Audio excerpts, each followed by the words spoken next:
The motto of the Metro-Goldwyn-Mayer Motion Picture Company is Ars Gratia Artis, and it is in this spirit that I find myself once more on the 7th floor of Steel House. I thought I'd fill you in this morning on the progress that I've been making with a couple of challenges that I've shared with you. The first is that I got to virtual Paris, 500 kilometres cycled or walked in the month of May.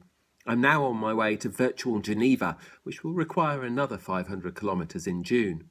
You can join in if you'd like. Feel free to use the map I submitted as this week's fantasy art. The second challenge was to read my way around the world.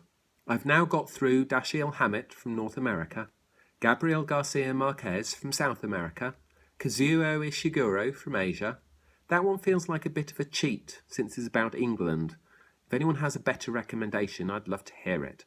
And Chinua Achebe from Africa.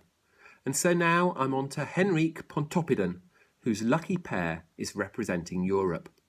This is apparently one of the greatest pieces of Danish literature.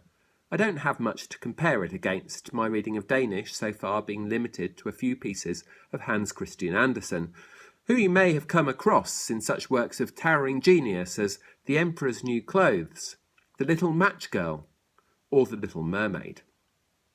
I've only read him in translation, but Mein Worten, which I've read in the original, is a classic piece of children's literature in which one is first introduced to Een Bamse, one bear, then To Sokker, two socks, Tre Lastbiler, three lorries, and so on.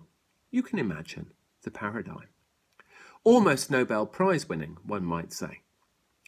I've barely started Lucky Pair, so I can't tell you very much about it, except that the title also translates as Happy Pair. And so we ask ourselves, is Pair happy because he's so lucky, which would make sense, or, as I think we'll discover, lucky because he's so happy, which is philosophically deeper. If we can be aware of our blessings, be content with our lot. And I say this, not taking one single step backwards from my view that you should be people of towering ambition, looking to make the best of yourselves. If we can be happy, then we will, maybe, be able to view ourselves as fortunate, no matter how the dice roll.